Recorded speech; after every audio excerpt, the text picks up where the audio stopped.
Okay, now next question is, an aeroplane leaves an airport and flies north at a speed of 1000 km per hour, and at the same time another aeroplane leaves the same airport and flies due west at a speed of 1200 km per hour. ठीक, how for apart they will be after 1.5 hour. तो ये important question, इसको बताता हूँ. Question ये है, मान लो ये एयरपोर्ट है, ये नॉर्थ साइड है, ये वेस्ट साइड है. तो एक प्लेन इस तरफ उड़ा है ऐसे करके, एक प्लेन इस तरफ उड़ा है ऐसे. ठीक, यहाँ वाला प्लेन जो नॉर्थ की तरफ गया है उसकी स्पीड है 1000 किलोमीटर पर आवर, 1 घंटे में 1000 किलोमीटर. इसकी है 1200 किलोमीटर पर आवर. तो दोनों एक साथ हो रहे हैं, यहाँ चला गया, यहाँ चला गया. 1 घंटे 1.5 घंटे बाद ये यहाँ कहीं होगा, यहाँ कहीं होगा. तो इन दोनों के बीच में कितनी डिस्टेंस है, that distance we have to find out. You have to find A B. So what will write, let O is the airport, है ना, और ये ओ एन ये नॉर्थ साइड है, ये सब साइड का साइन बना दिया अंदर. हम लिखेंगे A and B, let A and B are the points, sorry position of the plane after 1.5 hour. इसको ढंग से लिख देना. A and B are the positions of plane after 1.5 hour. उड़ने के बाद 1.5 घंटे बाद ये ए प्लेस पे पहुंच गया, ये बी प्लेस पे पहुंच गया. तो ए और बी किसकी पोजीशन है, positions. A and B are the positions of planes after 1.5 hour. हमने ए बी को ज्वाइन कर लिया. अब ए बी कितना होगा साहब, ये देखना है. तो हम लिखेंगे यहाँ पर, since speed of plane flying due north is 1000 kilometre per hour. North की तरफ जो उड़ रहा है उसकी कितनी है, 1000 kilometre per our. So O A equal हो जाएगा 1000 इंटू 3/2. 3/2 क्या है, 1.5 hour. सो 2 + 1 3/2. क्यों, डिस्टेंस इक्वल होता है स्पीड इंटू टाइम. स्पीड 1000 है और टाइम में 3/2 और है.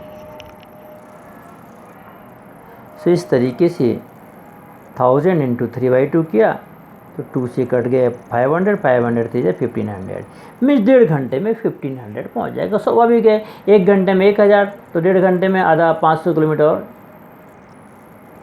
तो ओ ए की वैल्यू आ गई हमारी कितनी, 1500. फिर अपन का नंबर आता है इसका. सिमिलरली यहाँ पर ओ बी इक्वल टू कितना हो जाएगा, स्पीड इंटू टाइम. यहाँ हमारे की स्पीड कितनी थी, 1200. सो 1200 इंटू 3/2, 2 से कटा 600 इंटू 3 1800. तो ये बनेगा 1800.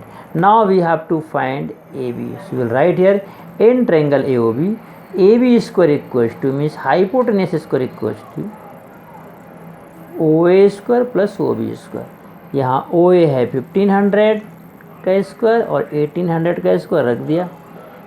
अब हमने क्या किया, 15 का स्क्वायर कितना होता है 225 और 100 का स्क्वायर 10,000. 2 0 लगा दिया. आप सॉल्व करके देख लेना. ऐसे इसका 324 एंड 4 0 यहाँ पर. सबको सॉल्व किया तो इतना बना, इतना आया ऐड करने से. इसको ले सकते हैं 61 इंटू 90,000. 90,000 का रूट होता है 300. 300 बाहर आ गया, 61 अंदर रह गया.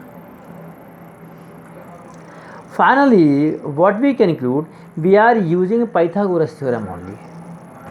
इसके यहाँ उड़ने से इसके यहाँ उड़ने से क्या बना, पाइथागोरस थ्योरम बना.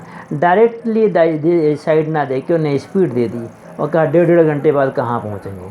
तो स्पीड दे दी, टाइम को मल्टीप्लाई करके हमने ये लेंथ निकाल ली इन दोनों की. फिर पाइथागोरस थ्योरम लगा के ए भी निकाल लिया. Now come to the one more question, that is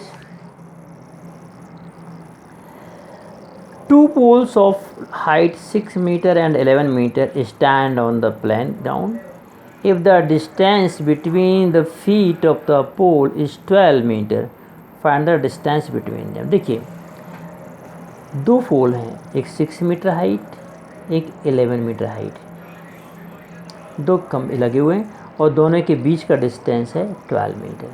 हमें उनके टॉप का डिस्टेंस, उनके सिरे का डिस्टेंस निकालना है कि ये कितनी दूरी पर होंगे। तो सिंपल सी बात, हमने क्या किया, AB 6, CD 12, BD 12, CD 11, BD 12 सब लिख दिया। अब AB इस पर क्या है, परपेंडिकुलर, CD भी क्या है, परपेंडिकुलर, ठीक। और हमने AE एक परपेंडिकुलर इस पर ड्रॉ कर दिया। तो ये भी 90, ये भी 90, ये भी 90 मीन्स ABCD ये क्या बन गया, ABDE इज अ रेक्टेंगल, ये रेक्टेंगल बन गया। तो रेक्टेंगल की अपोजिट साइड्स तो इक्वल होती है ना साहब, तो AB इक्वल टू हो जाएगा AD, AB equal to ED, और दोनों कितने कितने के हो जाएंगे, 6 6 के। ये 6 है तो इतना भी यहाँ तक है, सर 6 हो गया। और BD equal to AE, BD कितना है 12, तो AB भी कितना होगा 12, तो ये 12, ये 6, और फाइनली ये 6 है और टोटल कितना था 11, तो EC कितना हुआ 5। सो हमने EC भी निकाल दिया 5। अब भाई यहाँ देख लीजिए, ये 12 आ गया इसके बराबर, ये 6 था तो 11 में से 6 निकल के 5 बच गया। अब ये क्या बन रहा है, right angle triangle. So in triangle AEC, in triangle AEC, AC square equal to AE square plus CE square, AE square plus EC square, और वैल्यू रख दी, ये 12, तो 12 स्क्वायर प्लस 5 स्क्वायर, 12 का स्क्वायर 144, 5 का 25, ऐड किया 169, 169 means 13 square, AC equal to 13, so this distance is 13। फिर से आप इसको अच्छे से देख सकते हैं, ठीक है। ये एक पोल ये है, एक पोल ये है, ये 6 का है, ये 11 का है। तो हमने एक यहाँ से परपेंडिकुलर डाला, तो ये परपेंडिकुलर, ये परपेंडिकुलर, ये परपेंडिकुलर बन गया रेक्टेंगल। तो ये 6 है इतना, तो ये भी कितना होगा 6। अब ये 6 है तो इतना कितना बचा 5, और ये 12 है तो ये भी कितना होगा 12। तो अब ये ट्रायंगल में 12 और 5 दो साइड मिल गई, by using Pythagoras theorem you can find AC।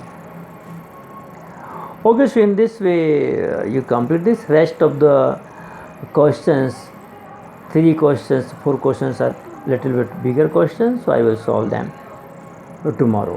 Okay, thank you very much.